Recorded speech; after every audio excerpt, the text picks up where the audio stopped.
to Every Day is a New Day. Kim O'Neill from KimO'NeillCoaching.com. We are live.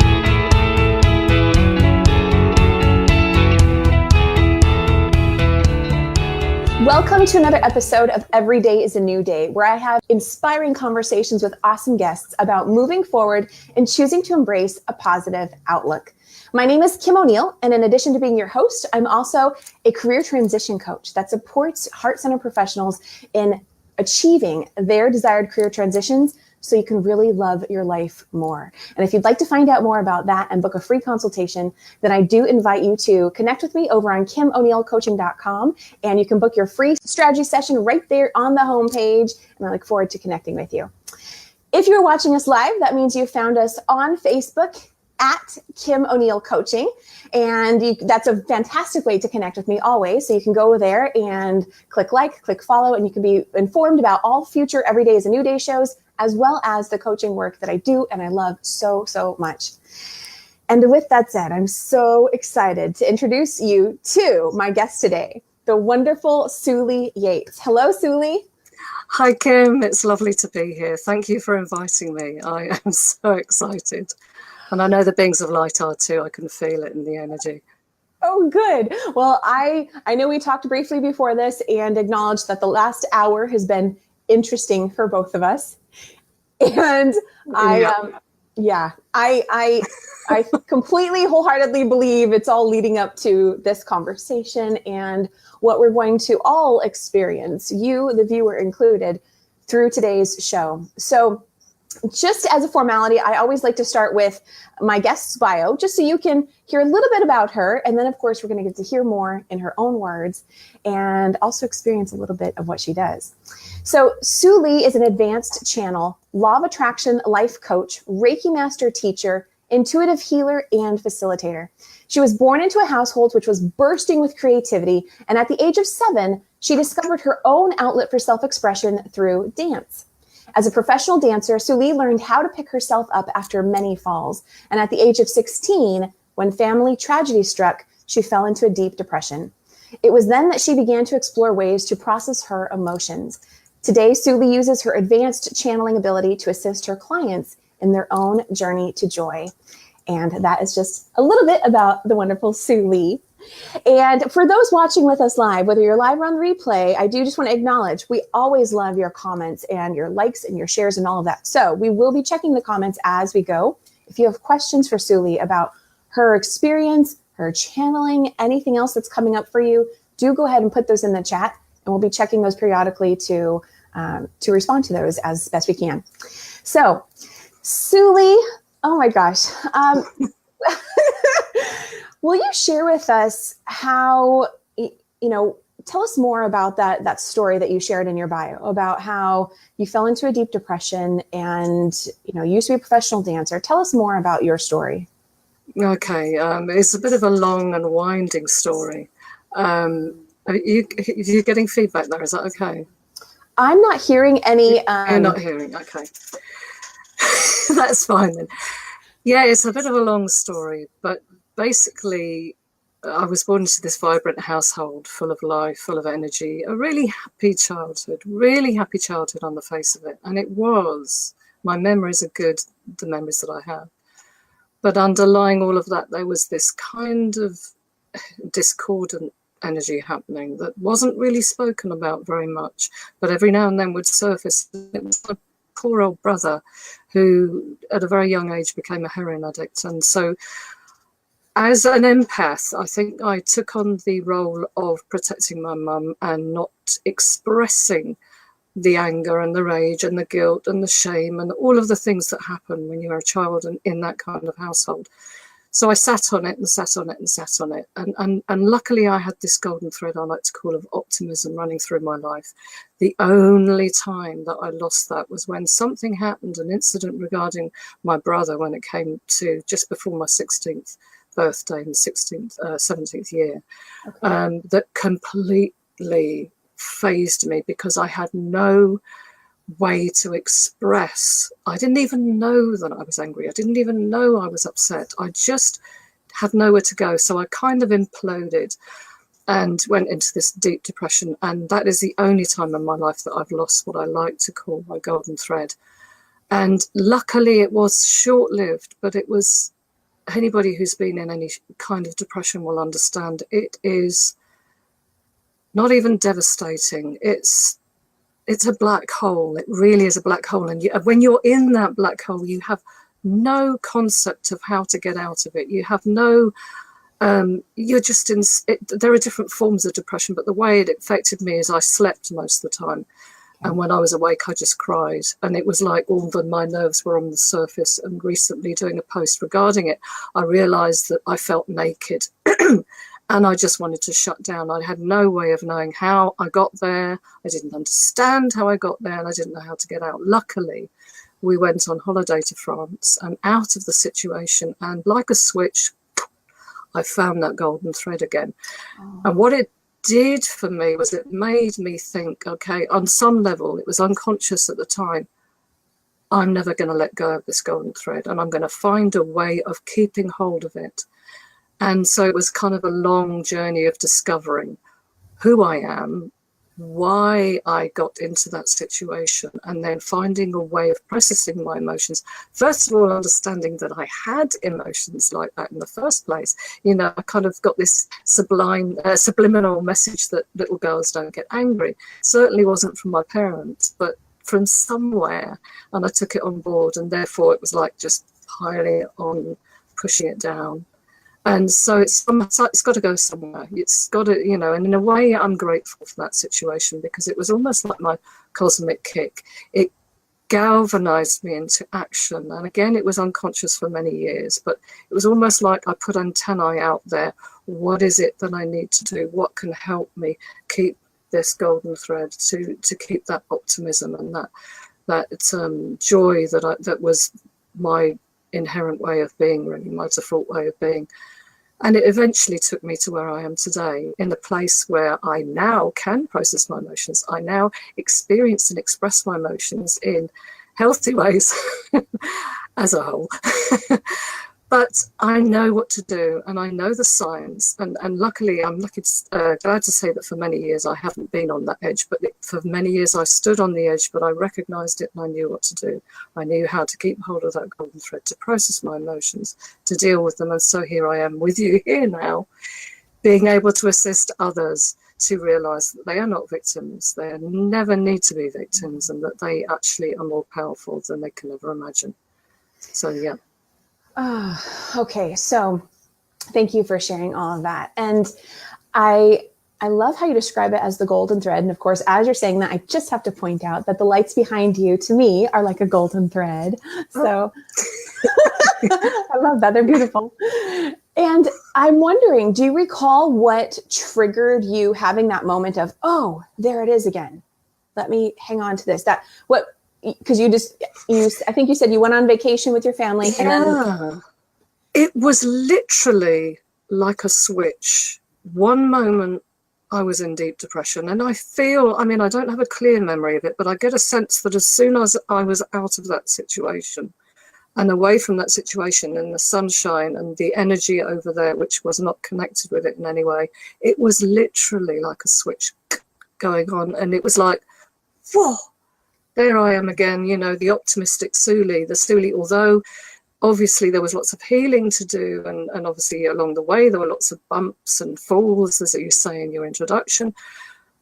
But I had hold of that golden thread. I had hold of the optimism, that optimistic nature that is my default way of being, and I wasn't going to let go. I was not going to let go. So yeah, I can't say exactly what it was that triggered it, but I think it was being out of that situation. Well, yeah. Just that is really very insightful, because it shows how just deliberately choosing to hang on to a glimmer of hope or a new feeling that may have just emerged, how that can help propel you forward if you choose to acknowledge it and be mindful of that. Absolutely. And later on in life, starting to gain an understanding of the law of attraction, I kind of understand from the other side, if you will, what it was that I was learning. what it was that I was, the gift in the contrast, I suppose. Yeah. Absolutely. So when I love that you talk about processing emotions, because that's been a part of my journey as well, is not realizing that I was, even denying emotions at certain parts of my life. Right. And then later at some point, well, the longer you deny it, then it's going to hit you with a brick if you just keep ignoring absolutely. it. And so, right. Let's all just take a moment there. So when you think about your experience with processing emotions, what comes up for you? I mean, what insights do you recall having about like what that might even mean for someone, right? For going from realizing, oh, I haven't been processing my emotions, to then being able to look back and go, oh, that's when I wasn't, and seeing all those other things that took place that led up to where you are. Will you just talk about that a little bit, about that journey of learning how to process your emotions? Yes, sure. It took a long while. I mean, that happened when I was kind of 16, 17.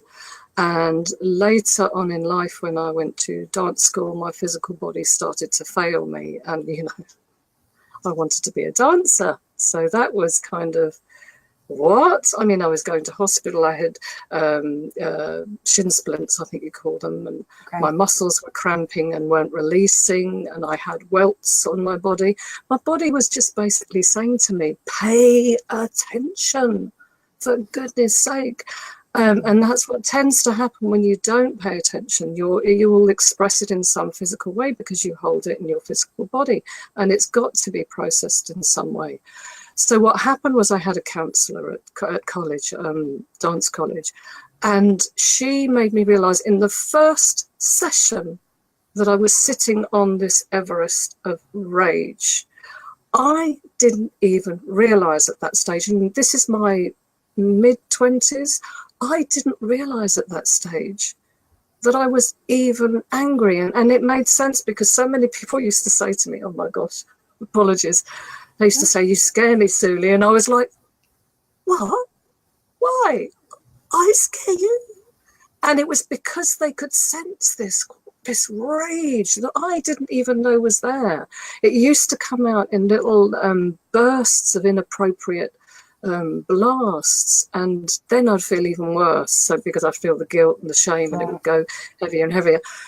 But she helped me to understand that I actually expressed, or that emotion was a part of who I am, and that it was perfectly normal and perfectly natural. So then was the very long process of starting to face that and understand it, and then understand that you had all these other emotions. And again, that was a very long journey, but it was a trigger point.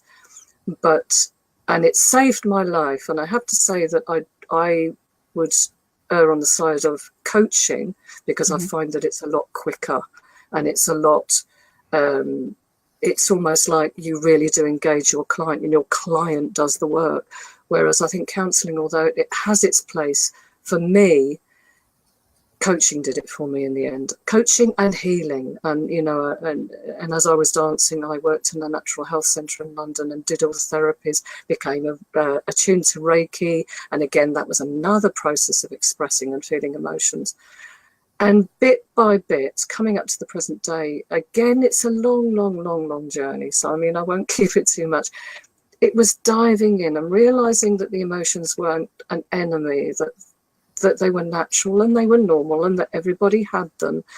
But the best way of navigating this life is to allow yourself to experience them. Know that you're feeling angry in that moment, then you can do something about it. Then you have a choice.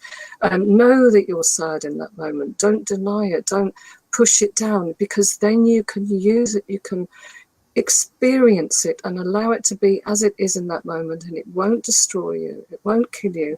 In a way, it's your friend. It's a barometer.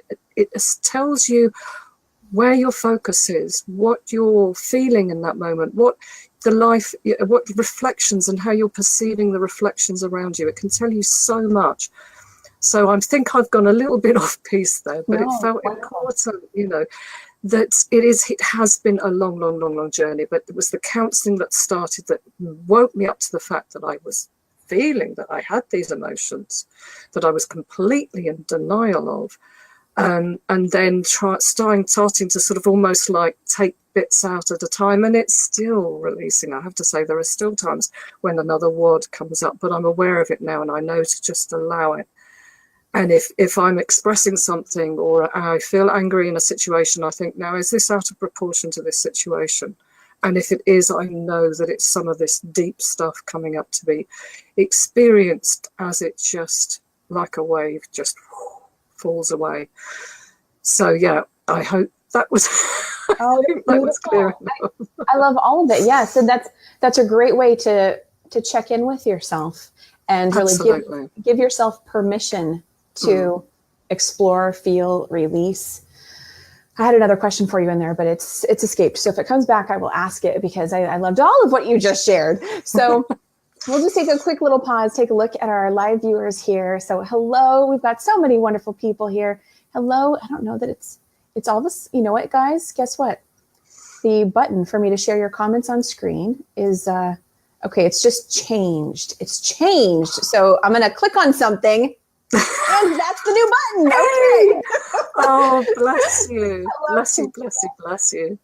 Oh, sorry. No, it's wonderful. And hello to Sandra. And the button moves, so I'm trying to stay with the button. And Betty, and we've got Paula. Oh my gosh. Oh, wonderful. This is so lovely. This is so lovely. Thank you for being here. Oh, hi, Sandra. So, Souli, why do you think people stop themselves from feeling emotions? It's interesting, actually. I've got a perfect illustration of that. My mum, who was on Prozac towards the end of the last few years of her life, she lost my brother at an early age. He was 45 when he passed away. And obviously, what was the most upsetting thing about that is there was a sense of relief from all of us. Sorry. It's okay. It's okay. Yeah. Yeah. So in not experiencing those emotions, she again, she did exactly what I did, understandably, because how do you? But you see, that's the thing. She felt that her emotions would destroy her. She said to me many times, Souli, I can't even go there. If I go there, I won't stop crying. She believed that it would consume her and that she would not be able to survive it. I understand that completely. I totally understand that. But I am here to tell you that your emotions won't destroy you. In fact, they'll assist you. Yeah. And if you are able to express them and experience them fully as they move through you, it is so healing. And obviously, she believed what she believed, and it really had a huge impact on her physically, a really huge impact on her physically. And she was happy in a way for the rest of her life, but it wasn't. It was almost like a sticky plaster kind of, do you know what I mean? It wasn't on the furniture. Yeah. We're not. The furniture's there, but we're not really going to, address it or acknowledge it or ever sit on it. Yeah. Absolutely, absolutely, okay. Yeah, and I love it to bits. But that was a huge illustration, really, of yeah. You think that people think, I think that it's going to destroy them, that they're not going to be able to bear it, right. And that's the thing. It's that feeling of having to. I can't bear it, but actually we are all stronger than we give ourselves credit for, and we can experience those emotions. Maybe you need the support system of somebody there with you who has the compassion to just sit with you while you are expressing and experiencing without needing to say anything, but just being there with you. Maybe you have the support of a group. Get that support if you don't, but your emotions truly, truly, truly, I don't believe will destroy you or overwhelm you to the degree where you won't be able to function. What will take you to that place where you won't be able to function is denying them and is putting a lid on them, because they've got to go somewhere. They've got to go somewhere, you know. Yeah, I think that makes a lot of sense. I can certainly attest to that. And I know some of my clients also that that's been part of their journey. And it's been wonderful as a coach, as a Reiki master, both of us are that, to be able to hold that space and be able to be that rock for them or that pillar to help them. You know, you don't even have to, there are ways that a coach can work with you on releasing those emotions. You can do it from an observer perspective. You don't have to re-traumatize yourself by going back into it. There are different techniques for this. And I think that's exactly it, Souli, is, you know, our emotions can be so incredibly intense that just that fear of the unknown of, oh my gosh, this is going to just take me out if I even look at it, you know, that I think that's fairly common. So, but I love that you're sharing your story and, you know, acknowledging the importance of taking time to give yourself permission to feel them, to release them, to process them. And I think support is absolutely very key. You know, if not a coach, then definitely a trusted friend or someone. And writing can also be very therapeutic. If there's no one at all, can write things out. That can release a lot, just writing things out. Absolutely. So how did you get from there to channeling? From being a dancer to processing your emotions and all of that, the golden thread, and now you channel. Oh gosh, okay, I'll try and be as brief as I can. That hasn't always been my... You can cut me short if it's too long. No. But basically, when I was dancing, when I was training and when I was a professional dancer, I used to do leafleting in between dancing jobs in the Festival of Mind, Body and Spirit, and a leaflet dropped out. And this is after becoming a Reiki master, etc., and doing other workshops, etc. But this leaflet dropped out, and I really loved the image on it, and it said "Awakening Your Light Body," and I thought, oh, I love that image, and I looked at it, and it made no sense to me whatsoever. I thought that, but anyway, it took 3 years of this leaflet dropping out my bag, of appearing in places, and I kept reading it. No, it still doesn't make sense, but I felt drawn to do it, and eventually I signed up to do it. My goodness, best thing I ever did, life changing.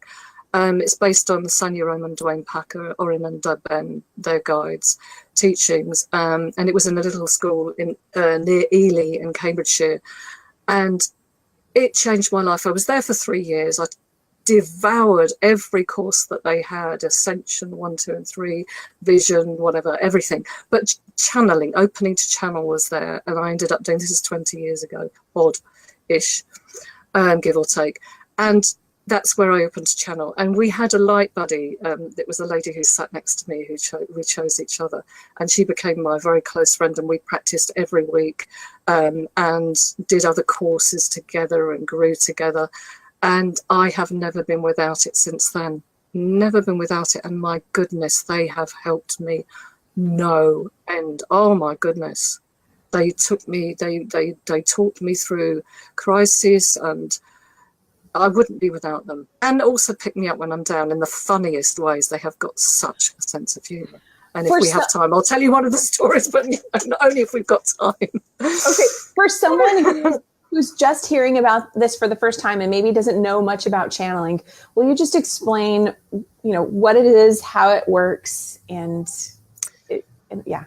Okay, yeah. Okay, as in a simplest form, and they always use analogies or symbolic representations of a thing to help you to understand a concept that perhaps is too difficult for our conscious minds to get their head around, so to speak. So their representation of what happens is when you open to channel, they activate centers within your head. But there is also you reaching up to them as they reach down. And again, this is very symbolic. And as you meet, there's a connection made. And it's almost like the channel is open there. And it goes through the astral. There's no trap with the astral. It's not any interest in the astral. No judgment of anybody who has that. There's absolutely none. It's just my conscious decision to just connect with the higher. Again, this is all symbolic. The higher frequencies and the higher information, because we're all up there on a higher selves level. We're all up there.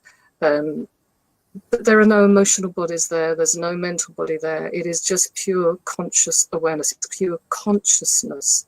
And with that, there's a phenomenal amount of wisdom and no knowledge. It's all wisdom. It's all wisdom. And it's wisdom actually that you carry within you. And I think that's what happens is they ignite that wisdom within you, that deep knowing that you have within you. And it's almost like, this is an insight I'm gaining now, thank you. Okay. That they connect they connect directly with your high level inner wisdom, the place within you that knows. Yeah, that's interesting. That's new. Oh, I'm gonna have to sit with that for a while. Thank you. But yes, so it is a reaching down and a reaching up symbolically. Okay. And then and with that intention to connect with the higher realms, it's almost like you have this clear, again, it's symbolic, it's not literal. You have this clear channel to the higher realms. And therefore, the only thing that can interfere with that, and sometimes it does, is ego. But you learn through the process of practicing channeling what's ego and what's the truth. And it becomes blatantly obvious very, very, very, very soon in the process of practicing. So yeah. Wow. Yeah. Did that make sense? It did, and of course, something like this could become even more and more complex. But that was a wonderful description. Well, what do you call the people or the energies that you connect with? Well, it's interesting because it's interesting because I used to channel specific. They call themselves essences of the whole. Okay. But there was one person I was channeling through who went into overwhelm, and they kind of went, oops, no, how can we help you if you go into overwhelm? So they started to call themselves the collective. Okay. And they're all there as a collective, like we are, oneness of consciousness, pure conscious awareness. But what happens now, it's almost like people are more ready to hear names. They come through as an essence of that whole when there's a specific either transmission or frequency that's needed, or a particular message that essence, master, angel, whatever it is, can impart because of their connection with that, if that makes sense. Okay. Yes. Yes. So one of the things, I can't believe this, Souli. We're already into the middle of the show. How did that happen? I know. Well, so I don't think I quite acknowledged this at the beginning. I will just say that I did ask Souli if she would be open to providing us some of what she does, which is channeling. And she said she was open to that. And so I absolutely do not want to force it, but I just wanted to acknowledge that if that's something that is still something we can experience today live on the show, then I wanted to acknowledge it and open the door for that. So Souli, whenever you are ready for that, then absolutely. I don't think I have a say in the matter. They're all here ready, waiting to come through. So yeah, I'll come through. I'll let them come through, or whomever come through. So it's the collective who come through me. It's a collective consciousness of awareness of our plane. But there might be an essence of that will come through and announce themselves. Whenever you would like to start, I'll just have a no pressure. No, I'll just have a quick.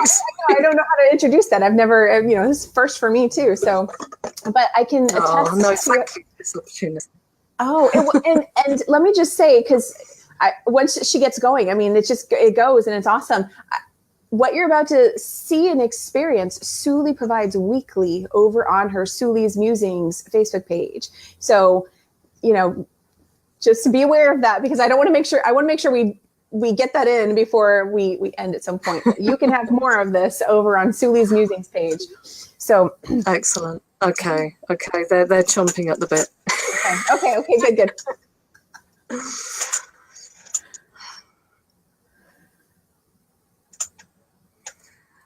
Greetings, beloved ones. I am Viwamus. Taking a few moments now to breathe into this space that we have created for you. The frequencies of unconditional love, like a a network or a web of light that you can fall into, should you choose. We are transmitting to each and every one of you now, beloved ones, a particular transmission for you, Kim, and for your audience, whether they watch now or at any time throughout time. This is a specific transmission for each of you individually and for you all as a whole. For indeed, you know this, you are all connected. And everything that you do, say, think, has an impact on the whole. So now we make a suggestion, beloved ones, to feel into this space, closing your eyes if necessary. Just breathing into the space. Do you get a sense of the energy here, beloved ones? Now, you always have a choice. We repeat this many times to this channel and to those she channels for. It is so important. In each and every moment you have a choice. The choice is yours to make. But when you know this and you realize this at a deep level, what choice do you make, beloved ones? Would you choose to go from your heart with love? Or do you choose to jump into the mind chatter and fear therein? The choice is yours, beloved ones, but we will assist you now to get a notion of what it feels like to drop from your head to your heart. For it is where your heart is, where you know, beloved ones. This is where the true understanding and wisdom is. This is where you have the potential to come to your own answers. We are here and we reside within you, here in your heart center, beloved ones. Just get a sense of this now and feel the expansion, if you're able to, within this heart space. Again, if you choose, beloved ones, we cannot impose ourselves upon you, nor would we. It is our remit to be of assistance to you, should you choose to accept. Just breathing into this space and knowing that these transmissions will assist you in your hours, days, months, and years, in your linear experience of time, as if we had planted a tiny seed within you which will grow. There is nothing you need do, just allow. There is an awakening happening within each and every one of you. A deeper understanding is being ignited. And this is our gift to you, beloved ones. That is enough for now.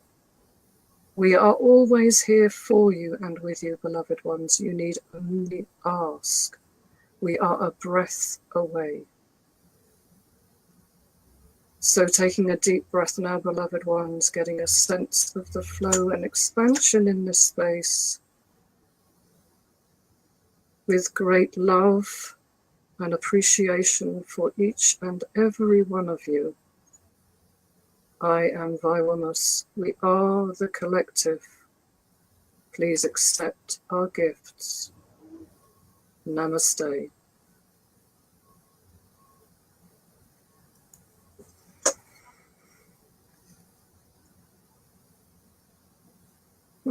I feel better now.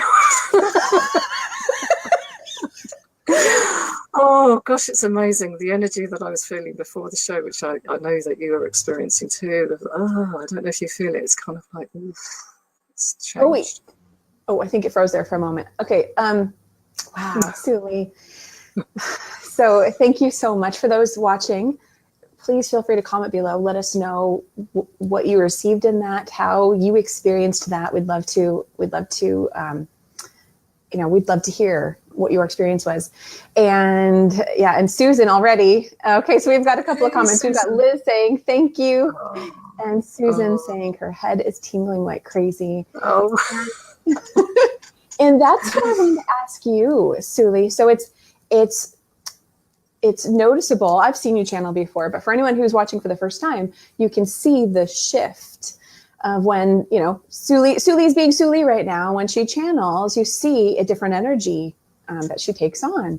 And will you explain, what is that physical experience like as you receive the energy? Oh, I think I've tried to explain this before, and it's kind of quite hard. Viwamus is what I like to call the big boy. I mean, and that's, I think, why he sometimes comes in a situation like this, because even those who aren't sensitive should feel his energy in some way, even if they're not consciously aware, because he is. And that's what I feel when he comes in. It's like a whoa. It's like this big boy.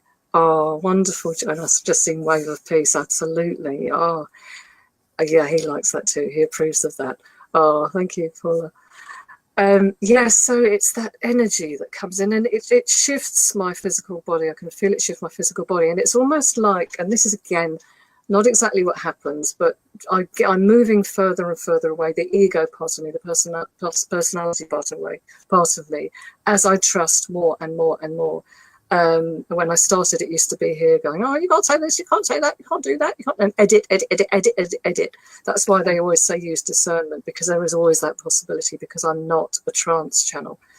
But now it feels like the ego goes away and is observing from a distance. And what happens is when they come in, it almost like happens really quickly. But as they go away, I think it's because I'm enjoying possibly, and they want to hang around. It takes a lot longer, and it's sort of kind of, and sometimes I feel them hanging around here. It's probably because they've got something else they want to say, and they know that they've got the opportunity to do that. But otherwise, you kind of get this sense of it just rising out. But then you also get the sense that you're a part of that. It's not separate from you, if that makes sense. So yeah. So, okay, it's experiential. Absolutely, very. So I love that you acknowledge that you're not a trance channel. What's the difference? So what is the type of channeling that you do? Or what? It's a verbal channel. So I think they call it a conscious channel now, so that you're still consciously aware. The ego part of you, the personality part of you, can hear, can listen in.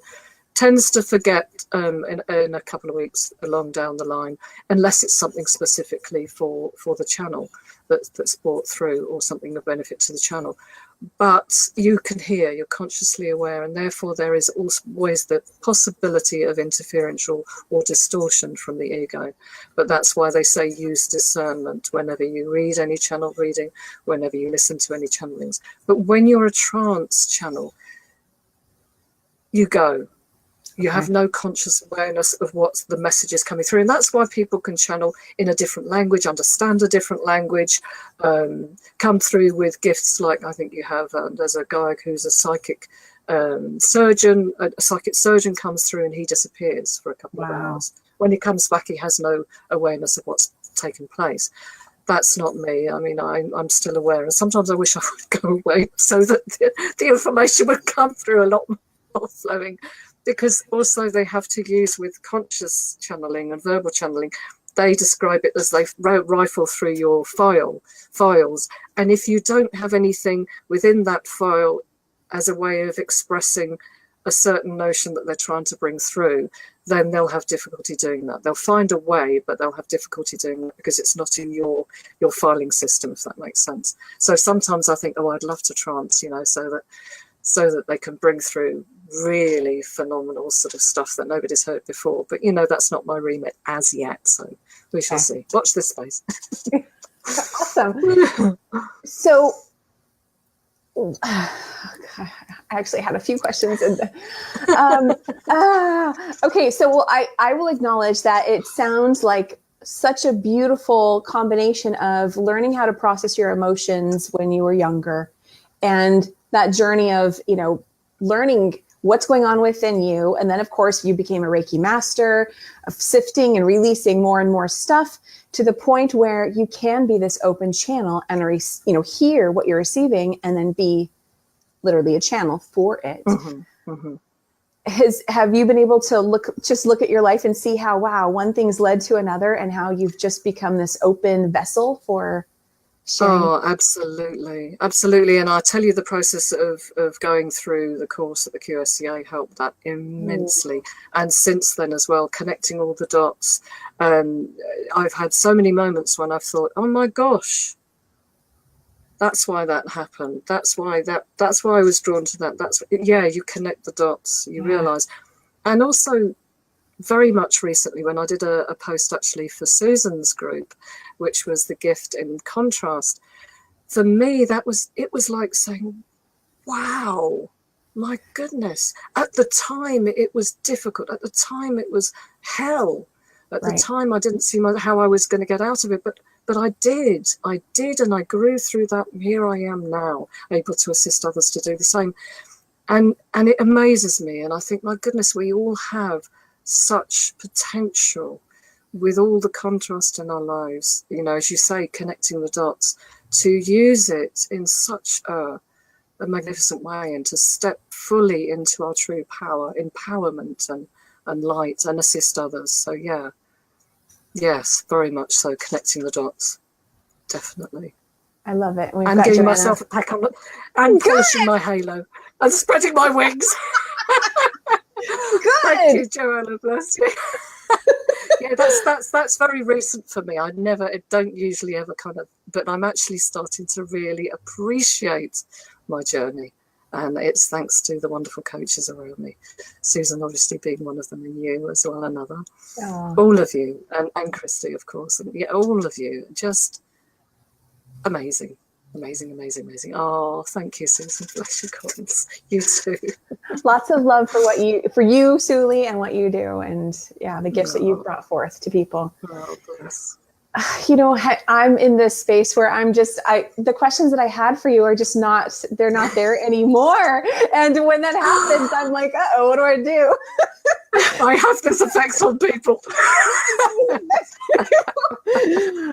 You know what? How about this? Sandra, thank you. So sorry, I was just saying thank you, Sandra.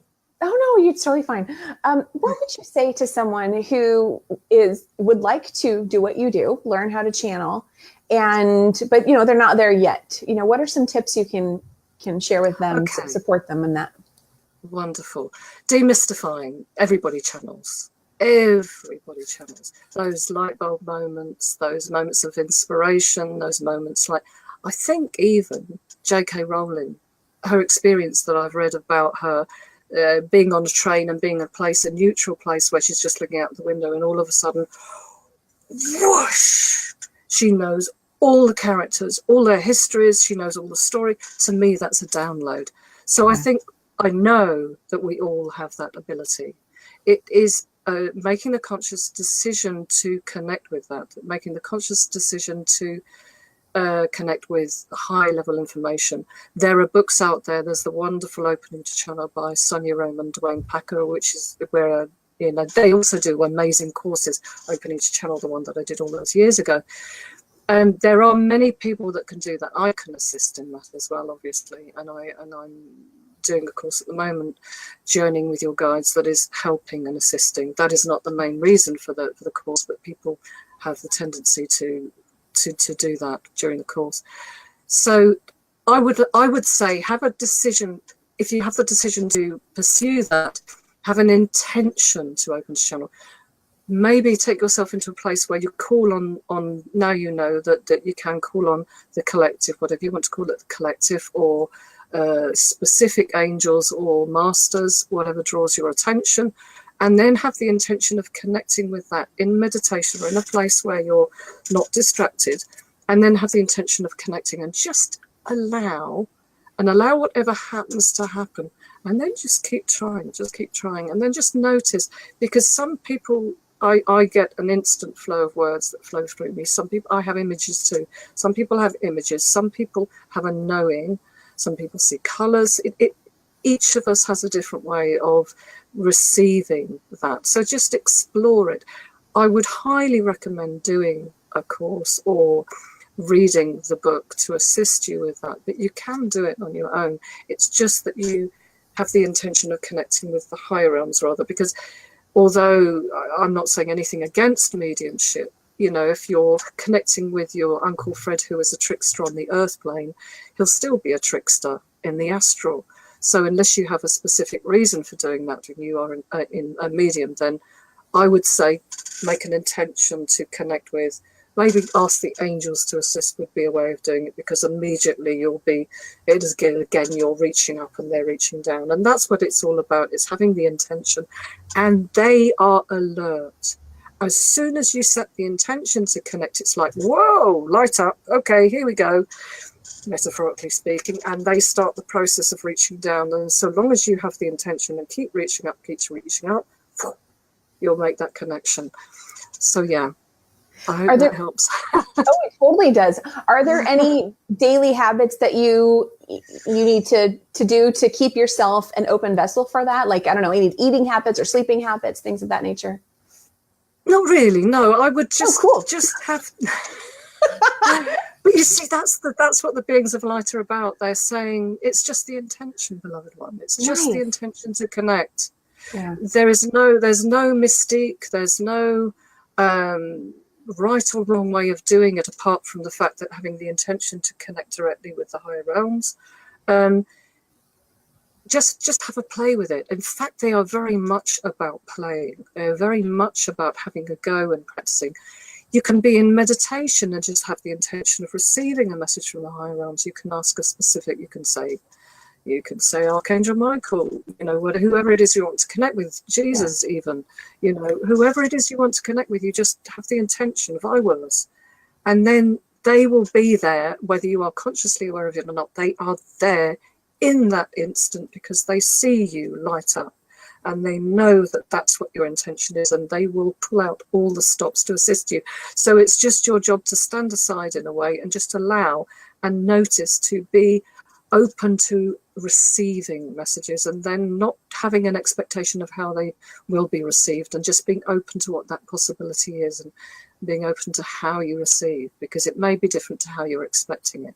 Okay. And if you hear a voice in your head which feels like your voice, just listen to it, because it might be their guidance. Okay. And then just use discernment. If it uplifts you, if it makes you feel good, if it's beneficial, it will be the higher level guides. If it makes you feel frustrated or angry or sad, it's not them. It is not them. So yeah. Are you ever out in the world, you know, doing your daily chores or whatever, and you receive messages that might be for someone else? Does that ever happen? When I'm connecting with people, often I'll get insights. When I was younger, it used to be an image. I used to get sort of, you know, say for instance, I'd get a flame with a spike of ice in the middle, and that would tell me something about the person. But then when I started to open channel, they do, because I allow them to. Now, this is something that's really important. You have to have the intention, and you have to give them permission.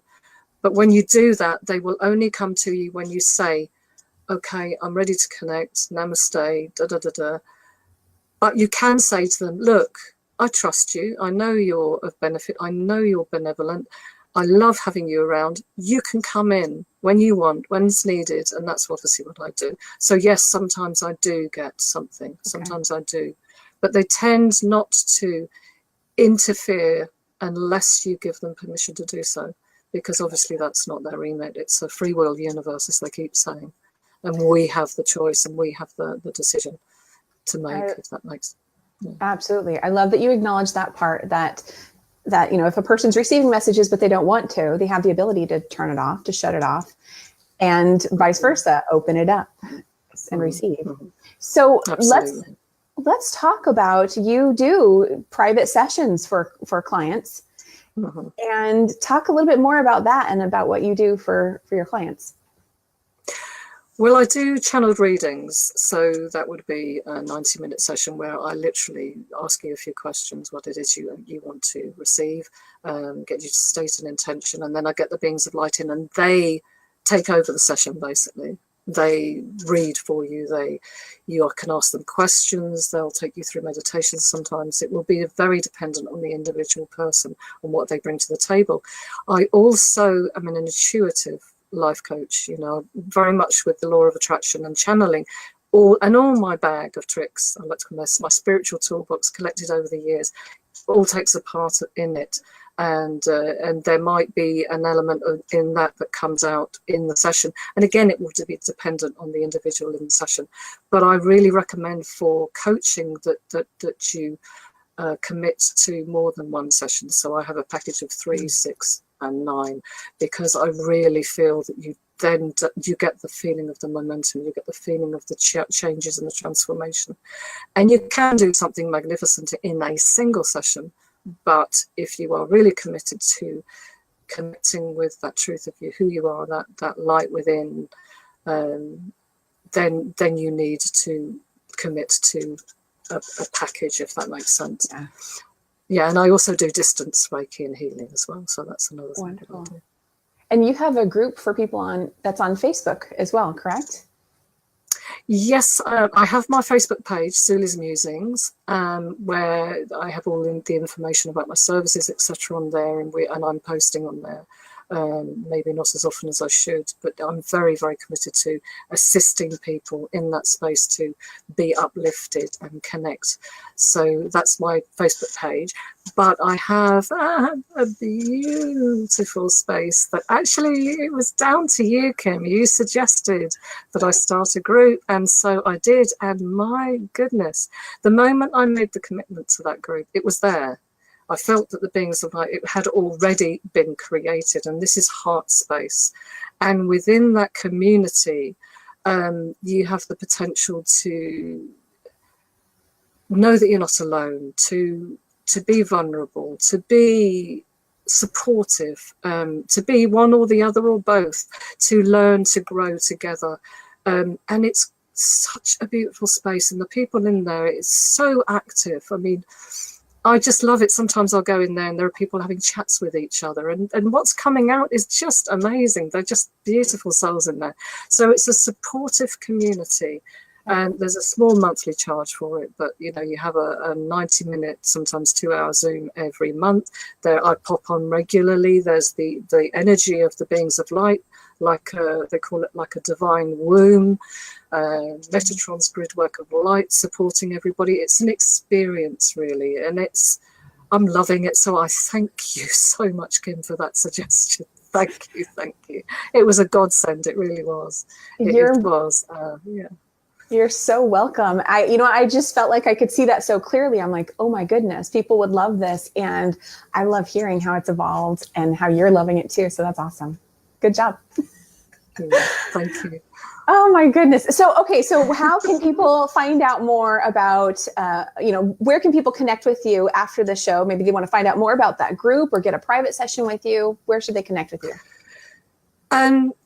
Various places. I have a website which you can find, pathwaystoyourjoy.com. You would be able to get that up in the search engine, but you can go to my Facebook page. I think that's probably the best way of doing it. Going to my Facebook page, Souli's Musings, all the information's on there. I have an email which is Souli at pathwaystoyourjoy.com, and you can connect with me there. You can message me on my Facebook page, and I get back to you as soon as I can. Obviously, there's a time zone difference, so if I don't get back to you immediately, it might be because I'm asleep. So there is that. But I always check my messages, and I love to connect with people who have made a conscious decision to be all that they can be, really. Wonderful. Well, and we've continued to receive love for you, Souli. So, so it's wonderful to have all those people with us live who know Souli and have benefited from her work. And I agree. We've got one more comment here. Susan saying she gives permission every time, every day. Awesome. And thank you so much, Souli. That is the link for Souli as well. Thank you, Susan. Bless you. Wonderful. Well, thank you so much, Souli, for being here today and providing us. Pleasure. Absolutely, yes. Absolute pleasure. I loved hearing about your story, and of course, the fact that you, allowed yourself to share with us just a little bit about what you do, and for the collective to come and be a part of this as well was very wonderful. So thank you for that, and thank you to all those who are with us live or on the replay. If you're watching the replay, go ahead and comment below. Let us know what you're taking away from today's conversation. And, just remember that you always have choice. I love that that was the message through Souli's channeling today about the choices that we all have. Sometimes I've even found myself saying, okay, wait a second. I don't like this situation that I'm in right now. And I go, oh, wait a second. That's right. I have a choice. So then I have to stop and pause and go, okay, well, I know the obvious choice, but what other choices could I make? I could choose to say no. I could choose to say yes. I could choose to say maybe. I could choose to maybe contact someone else. I could choose to, right? There are all these different things that we just may need to take a moment and to see what those other options are and realize that we can choose something different than what might be the obvious only, option. So what a beautiful, beautiful message today, and the empowerment that brings all of us in every moment of our lives. Remember that wherever you are today does not have to be where you are tomorrow. There is always hope. And that when those beautiful rays of light or something triggers and you're like, there's a moment of hope, sunshine, whatever it is, you can choose to hang on to that. That is real. That is a feeling. It's okay to allow yourself to feel that. And we could go deeper into all of that. But just know that saying yes to yourself, and that's always a beautiful beginning to whatever's going to come next for you. And so I'm gonna end it there. But I'm so grateful for everyone being here today. To find out more, you can go to @Kim O'Neill Coaching on Facebook, see what other shows are coming up. In 2019, I am going to be shifting things up a little bit. And so I will be announcing that over on my Facebook page first. And go ahead and book a free and fun strategy session with me if you are looking to make 2019 the year that you love what you do and make your desired career transition, because I know all about this from every which angle. And I'm so excited to be able to support you as you make your desired career transitions. Have a fantastic day, and we'll see you next time. Thank you.